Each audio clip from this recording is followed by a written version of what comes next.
Il dit encore cette parabole en vue de certaines personnes, se persuadant qu'elles étaient justes et ne faisant aucun cas des autres. 2 hommes montèrent au temple pour prier. L'un était pharisien et l'autre publicain. Le pharisien debout priait ainsi en lui-même: Ô Dieu, je te rends grâce de ce que je ne suis pas comme les restes des hommes, qui sont ravisseurs, injustes, adultères ou même comme ces publicains. Je jeûne 2 fois par semaine.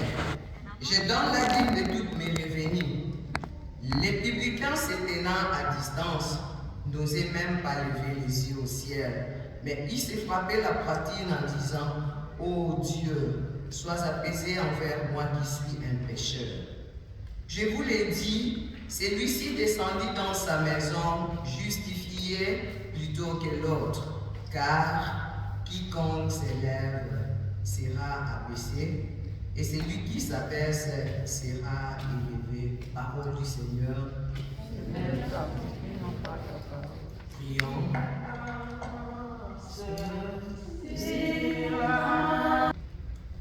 Éternel, notre Dieu, nous voulons encore une fois te dire merci pour ton amour incommensurable envers nous. Nous étions comme morts cette nuit. Tu as pris la décision de renouveler en chacun de nous un souffle de vie gratuitement. Nous n'avons rien mérité, Seigneur, pour être en vie. Seule ta grâce et ta bonté nous a suffi. Tu nous as rassemblés des 4 coins de Maryland. Tu nous as amenés à enseigner, Seigneur, pour nous parler. Laisse que je diminue et que toi tu croisses. Cher Saint-Esprit, voici les moments favorables où tu souffles au milieu de nous, où tu touches les cœurs, où tu délivres les cœurs. Seigneur, merci pour ta présence, car ta présence est l'absence totale de l'ennemi. Nous nous élèvons contre toute principauté, autorité, divinité enseignée, et nous le faisons taire au nom puissant de Jésus-Christ. Règne en maître et en souverain, au nom du Christ ressuscité. Amen. Amen. Bien-aimés dans le Seigneur, bonsoir. Bonsoir. Bonsoir. Bonsoir. Je vais entendre vos voix. Bonsoir. Bonsoir. C'est un jour de joie. Ce n'est pas un jour de regret. Les pensées de Dieu ne sont pas les nôtres. Nous voulons rendre gloire à Dieu, le maître des circonstances et des temps.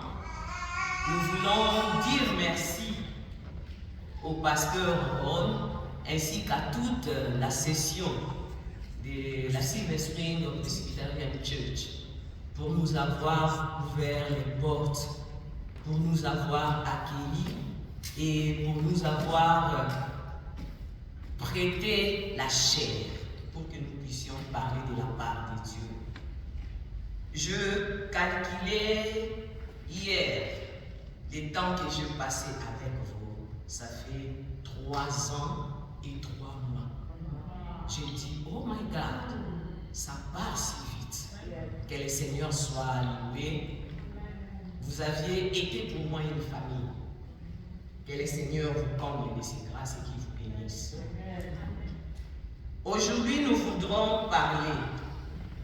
Les sous-thèmes que nous voulons partager ce soir, nous l'avions tiré de ce passage de Luc. La prière car notre bien-aimé le publicain a faite. Ô Dieu, sois apaisé envers moi qui suis une pécheresse. Ô Dieu, sois apaisé envers moi qui suis un pécheur, pour nos frères qui sont ici. Nous avons fait 2 lectures. La première se retrouve dans les livres de Joël, le chapitre 2, du 23 au 32e verset. Qu'est-ce que nous voulons apprendre de ces petits livres de Joël? Les livres de Joël n'ont que 3 chapitres. Et pour les commentateurs bibliques, pour les écrivains de la Bible, les traducteurs de la Bible, ce livre est difficile difficile pour situer son époque de rédaction. Pourquoi? Parce que lorsque vous lisez les livres de Joël, aucun roi ni une nation étrangère n'est mentionné. Mais c'est un livre tout à fait spécial à son genre. Quelle est la spécificité du livre de Joël? D'abord, en commençant par les noms, Joël veut dire l'Éternel Yahweh est Dieu. Vous comprenez? L'Éternel Yahweh est qui? Et si l'Éternel Dieu est Yahweh, que ne peut-il pas faire? Alléluia. Dans ces livres, dans ces 3 chapitres qu'il a, nous annonce les jours de l'Éternel. Les jours où Dieu s'élèvera pour rendre à son peuple tout ce qui lui a été dévoré, volé, détruit. Un livre qui nous rassure de la promesse de Dieu, de l'amour de Dieu, un livre qui nous présente un Dieu que nous appelons éternel des armées, un Dieu qui a une armée la plus puissante qui peut combattre pour nous nuit et jour, pendant que nous marchons, pendant que nous dormions, pendant que nous réfléchissons, il est en train de combattre parce qu'il s'appelle éternel Yahweh et Dieu. Alléluia. Les jours où le Seigneur s'élèvera pour combattre l'armée étrangère qui attaque son peuple. Deux fois dans nos vies, nous avions des situations difficiles que nous rencontrons et nous nous disons, mais je prie, qu'est-ce que Dieu me fait voir? Ben, il y a un jour, et ce jour c'est aujourd'hui, alléluia, où Dieu veut s'élever pour combattre l'armée étrangère, tel qu'il l'a fait avec Israël. Bien-aimés, les promesses de l'Éternel sont certaines et elles s'accomplissent au temps marqué et voulu par Dieu lui-même. Les temps de Dieu ne dépendent ni de ma volonté, ni de ta volonté, mais de sa souveraineté. Et nous qui avons fait la théologie, la pensée de Saint Augustin nous dit un Dieu qu'on comprend cesse d'être Dieu. On ne peut jamais comprendre Dieu. Parce que si je me décidais, si je priais et que je disais que je dis Amen, la chose va s'accomplir. Donc je m'imagine un Dieu qui est comme Jeanne, un Dieu qui est comme Chimène, à qui je peux dire Chimène, achète-moi ceci et elle me donne. Mais notre Dieu agit dans sa souveraineté. Donc son temps ne dépend pas de ma volonté ni de ta volonté, mais de sa souveraineté. Voilà pourquoi nous servons un Dieu qui est si spécial. La spécialité de Dieu est que lorsqu'il promet, il réalise. Quel que soit le temps que cela prendra. Il n'est pas un homme pour mentir, ni un fils d'homme pour se repentir. Nous servons un Dieu qui est fidèle.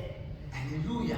C'est ce que Joël est venu nous annoncer. Le temps de Dieu n'est pas le nôtre. Les jours de l'Éternel désignent le temps où l'Éternel interviendra ouvertement dans les affaires des hommes. Lorsque l'homme aura cessé de décider des affaires de ses membres, il signifie aussi le temps de la repentance. Nous savons tous qu'Israël était un choix de Dieu. Israël avait la promesse de posséder un pays où coule le lait et le miel. Il était le choix de Dieu lui-même. Et la relation entre Israël et Dieu s'est reposée sur l'alliance. Et cette alliance a été reçue sur le mont Horeb, entre les mains de Moïse. Et on a fait la répétition de cette alliance sur le mont de Sinaï. Quand Dieu a conclu l'alliance avec Israël, Israël devrait marcher selon le précepte de Dieu. S'il péchait, la bénédiction s'arrêtait et ce sont les malheurs qui l'accablaient.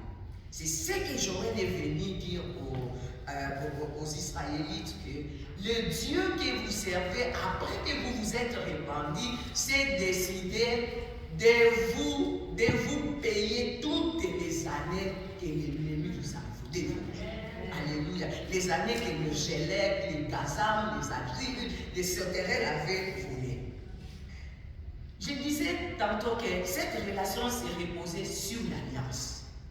Mais avec nous aujourd'hui, Notre relation avec Dieu est fonction d'une alliance caractérisée par la grâce. Alléluia. Peux-tu dire à ton voisin la grâce? La grâce. Donc notre relation avec Dieu est caractérisée par la grâce. Qu'est-ce que je fais à Dieu pour qu'il m'aime? Malgré mes faiblesses, il continue à m'aimer. Il est mon Père. Et que je suis sa fille, je suis son fils. Et que je peux crier Abba Père à cause de cette grâce manifestée à la croix par la mort de Jésus-Christ.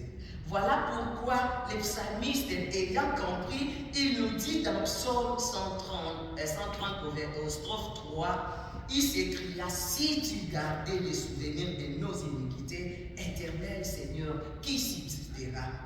Parce qu'il savait qu'avec Israël, c'est le péché qui était la condamnation. Et tout était centré sur le péché, la façon dont Israël devait marcher. Mais aujourd'hui, Dieu ne nous voit plus. La façon dont il marchait avec Israël, Dieu nous voit au travers de la croix, à travers la grâce. Faites dire la grâce. La grâce. Et c'est cette grâce que Jésus est venu manifester, cette même attitude. Christ l'a démontré devant ceux qui accusaient la femme adultère. Ils sont venus auprès de Christ pour dire: oh, la loi de Moïse nous a dit, si tu trouvais une femme en flagrance d'adultère, cette femme-là sera lapidée. Et lorsque vous lisez cela dans Jean 8, on nous dit que pendant qu'il parlait, l'homme de Galilée, l'homme de la grâce était silencieux. Et la Bible nous dit qu'il écrivait sur la terre. Alléluia. Qu'est-ce que Jésus-Christ écrivait? Lui seul en connaît. Et levant la tête, au verset 10 de Jean 8, il pose la question à la femme: où sont ceux qui t'ont accusé? Et Jésus lui dit, répondit à la femme: moi non plus, je ne te condamne pas. Vas-y et désormais ne pêche plus. La grâce. Quelqu'un qui a péché, qui la loi de Moïse devrait lapider, mais la grâce l'a sauvé. Mais il y a une interpellation de la conscience ce soir que nous voudrions partager. La grâce de Dieu. Bien que nous soyons, bien que nous sommes au temps de la grâce, la réponse du Christ à la femme adultère interpelle notre conscience. Parce qu'il y a deux propos. Va ne pêche pas, c'est une autre phrase. Mais va ne pêche plus, c'est ce qu'il a dit. Il n'a pas dit va ne pêche plus. Parce que, il n'a pas dit que va ne pêche pas. Parce que s'il avait dit va ne pêche pas, la femme adultère allait comprendre que je peux pécher et je peux revenir encore parce que c'est le temps de la grâce. Mais Christ a utilisé va ne pêche plus. Vous voyez la différence entre pas et plus. C'est une interpellation de la conscience. Tout est grâce.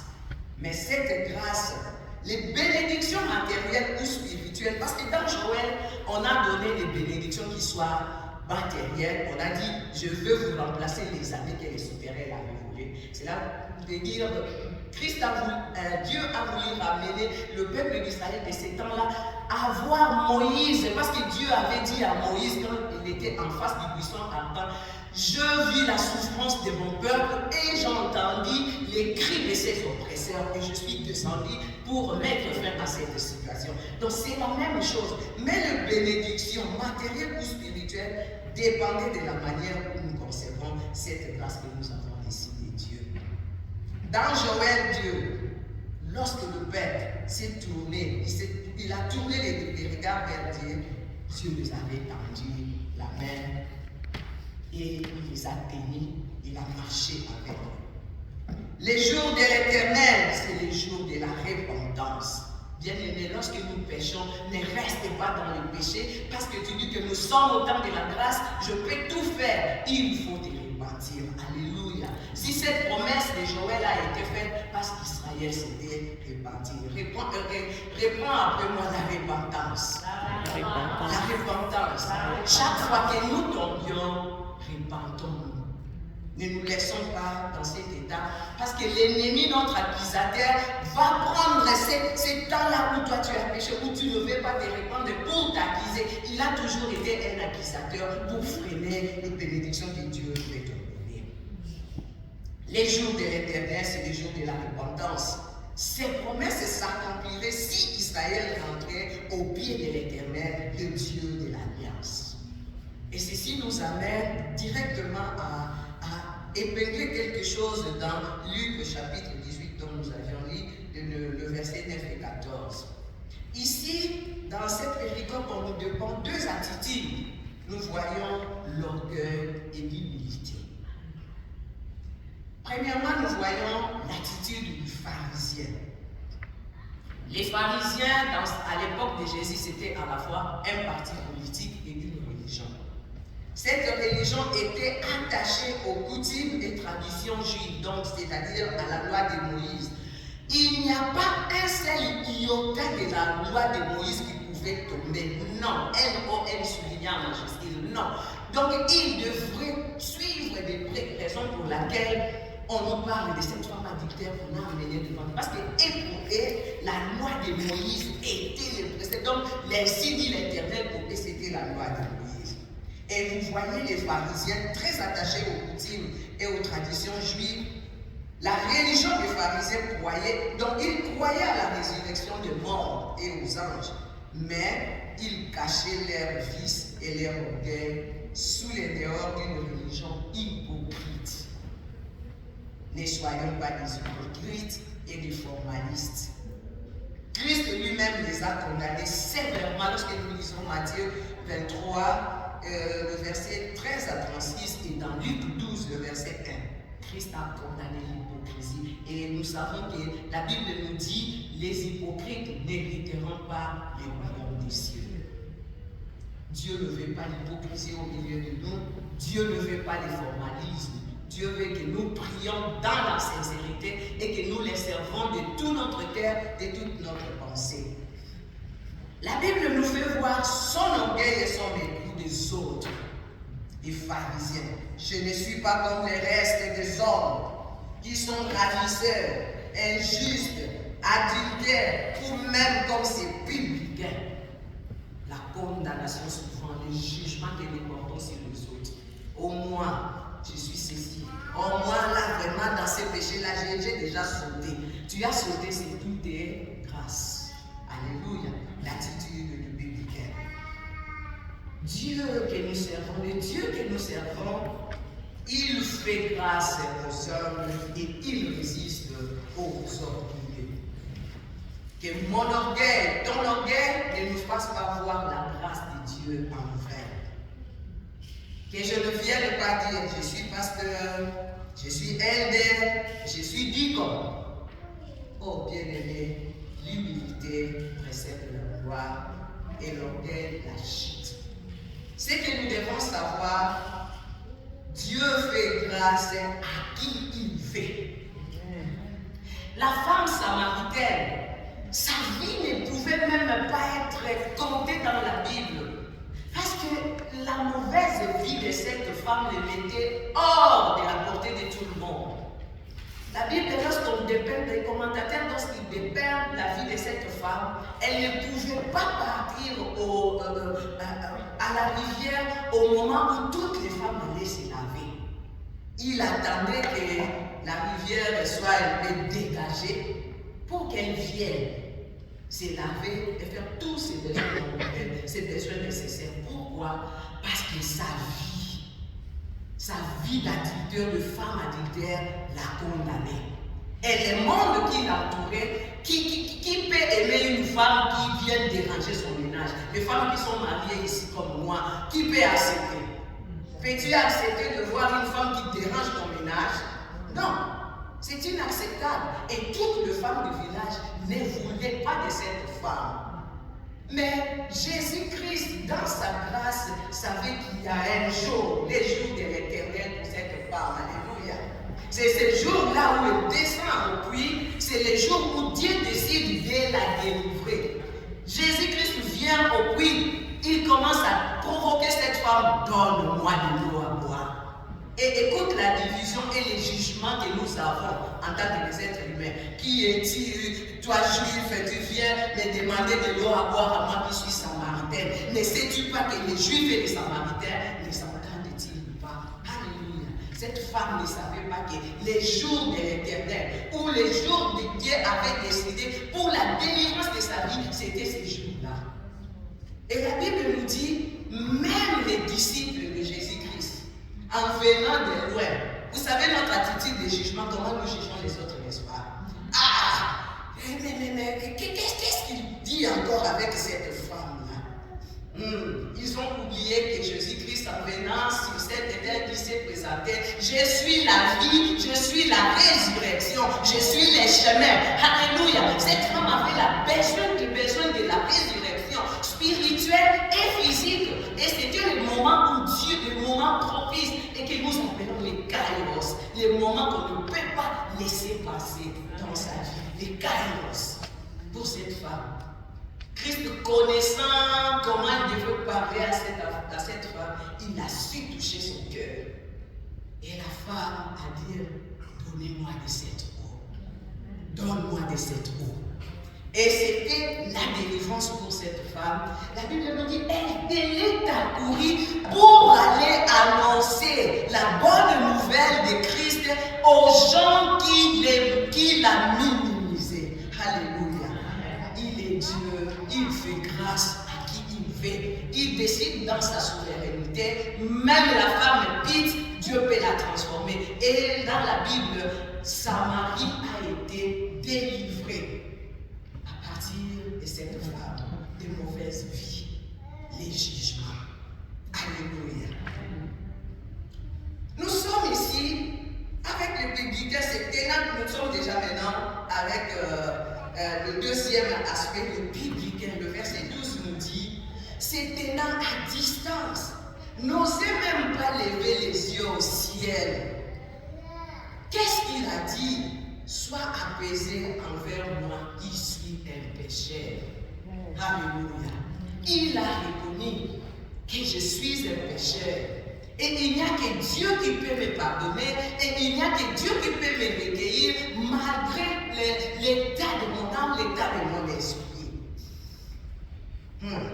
Ces versets nous démontrent que le publicain pensait non seulement à la miséricorde divine, mais au sacrifice propitiatoire aspergé du sang de Christ, qui est la preuve de cette miséricorde. Il n'y aura pas de miséricorde de la part de Dieu si ce n'est que par le sang de Jésus-Christ. Sa prière pourrait être paraphrasée ainsi. Sois apaisé envers moi parce que tu regardes le sang de l'expiation. Alléluia. Dis avec moi le sang de l'expiation. N'est-ce pas que nous chantons les sangs du Christ fait rendre pur, les sangs de Christ fait rendre pur, les sangs de Christ fait rendre pur, les cœurs les plus mauvais dans ta faiblesse, mon enfant, dans ta faiblesse, mon enfant, dans ta faiblesse, mon enfant, ta grâce me suffit. Tout est grâce. Alléluia. Tout est grâce. Sa prière était paraphrasée ainsi. Sois apaisé envers moi parce que tu regardes le sang de l'expiation, le sang du Christ, le sang de la grâce. Seigneur, souviens-toi de la souffrance du Christ sur la croix et fais-moi grâce. Accorde-moi ta miséricorde. Qu'est-ce que je fais à Dieu pour qu'il m'aime? Pendant ces temps que nous sommes ici, il y a certaines personnes qui sont ailleurs en train de détruire leur corps qui est le temple du Saint-Esprit. Mais Dieu, par sa grâce, nous a rassemblés dans ces temples pour que nous puissions élever nos voix vers lui et qu'il puisse nous entendre et nous tendre sa main. Qu'est-ce que je fais à Dieu pour qu'il m'aime? C'est sa grâce. Il n'y a pas de pardon divin dans la Bible en dehors du sacrifice de Christ, préfiguré et prophétisé dans l'Ancien Testament et qui était révélé dans le Nouveau Testament. Je répète encore, il n'y a pas de pardon divin dans la Bible en dehors du sacrifice de Christ, préfiguré et prophétisé dans l'Ancien Testament et révélé dans le Nouveau Testament. Christ s'est révélé à travers les prophéties dans l'Ancien Testament et la concrétisation s'est faite dans le Nouveau Testament. Nous sommes les filles et les fils de la grâce. Nous sommes ce que nous sommes par la grâce de Dieu. Nous sommes là où nous sommes aux États-Unis par la grâce de Dieu et non pas par notre propre force ou vouloir. Cesse d'être orgueilleuse, cesse d'être orgueilleux. L'humilité nous fasse voir les autres comme étant au-dessus de nous. Dieu résiste aux orgueilleux, mais il fait grâce aux humbles. C'est les temps de l'Éternel, les temps où il veut nous récompenser pour tout ce que nous faisons pour lui. Il n'oublie jamais les actes que nous faisons pour lui. Hier, j'ai été surprise. Lorsque je suis venue ici, je priais dans une paroisse baptiste. Et la grande coïncidence, je l'avais compris hier. Je fais avec vous 3 ans et 3 mois. J'avais fait avec cette église 3 ans et 3 mois. J'ai dit, Seigneur, mais c'est quoi? J'ai été surprise. Je faisais le même travail que je fais ici. Je n'attendais pas la rémunération des hommes. Parce que je savais qu'il y a un rémunérateur aussi. Et c'est celui qui dit que lorsque toi tu mets tes pieds dans sa maison, il rentre dans ta maison pour protéger le ciel. Qui sait si mon mari peut continuer à vivre aujourd'hui à cause de ta prière, à cause de vos prières. J'ai été surprise hier. Cette dame-là en foulard rouge qui prend la vidéo me dit, oh mes enfants et moi, nous voulons t'offrir un petit repas au restaurant. J'ai dit, ok. Mais la date que je vois, c'est le samedi. J'ai dit, ok. Après quelques jours, elle m'appelle encore. Oh, tu sais, il faut que tu sois bien habillée. J'ai dit, what? Il y a quelque chose qui se cache. Oh non, non, non. C'est seulement mes enfants et moi, nous voulons t'offrir quelque chose. Ok? Hier, je me suis préparée. Après, moi, je suis allée. Bien aimé, quelle n'a pas été ma grande surprise de voir toute l'église mobilisée comme un seul homme pour venir me dire merci pour le travail abattu 3 ans et 3 mois. Hier, j'ai été béni. Dieu n'oublie pas le travail que nous faisons. Les jours de l'Éternel s'élèvera.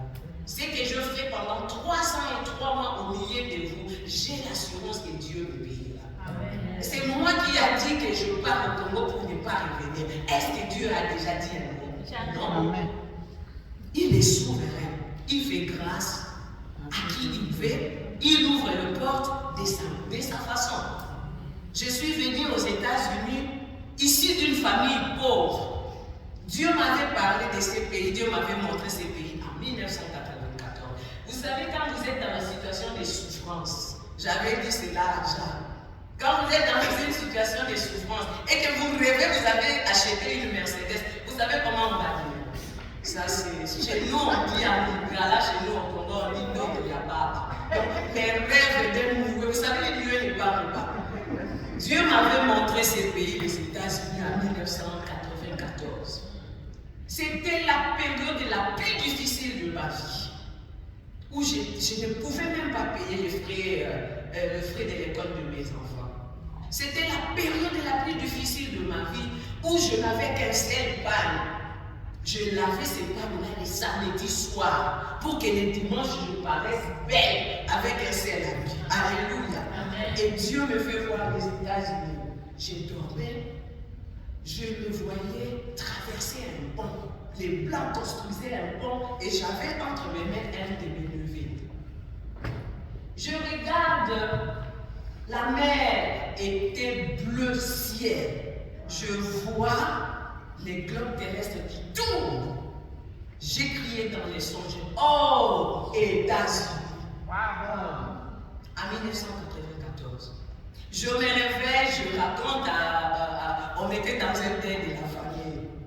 Je raconte à mes soeurs et mes frères, les membres de la famille, laisse-nous avec les rêves de Minuendo de la Baba. Dans la souffrance comme ça, toi tu peux aller aux États-Unis. Alléluia. La grâce de Dieu. Dans la souffrance comme ça, tu ne sais même pas nourrir tes propres enfants pour passer dans les moments les plus difficiles de votre vie. Toi, tu viens nous parler des États-Unis. Où suis-je? Je suis où? En 1994. Et je suis arrivée ici pour la toute première fois en 2009. En 2013, je revenais pour parler aux tribunes des Nations Unies pour le compte de mon pays. Je suis rentrée, je reviens en 2015. 3 fois. Les rêves d'une muette est devenu une réalité. Qu'est-ce que je fais à Dieu? Il est le Dieu souverain. Il décide. Je souffrais au-dedans de moi au début. Je me disais, je dois quitter ce pays où j'ai le travail, où j'ai l'assurance, où aujourd'hui, si je mourais, ma compagnie va donner de l'argent pour que mes funérailles se passent dans les bons. Oh, la voix de Dieu me dit que le mariage soit honoré de tous. J'ai dit, oh Seigneur, je suis comme Abraham. Dieu lui a donné Isaac, et c'est même Dieu lui demande de sacrifier Isaac. Est-ce qu'Abraham a-t-il désobéi ou il a obéi?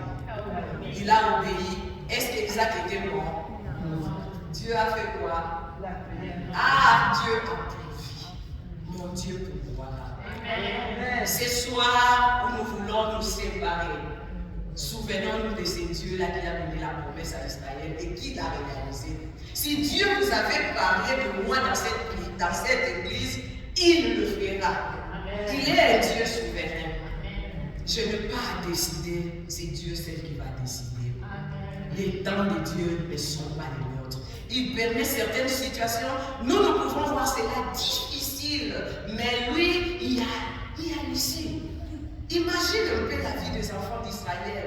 Ils avaient la promesse de Dieu, n'est-ce pas? Vous allez posséder le pays où coulent les rivières et le miel. Mais voyez un peu la marche des Israélites.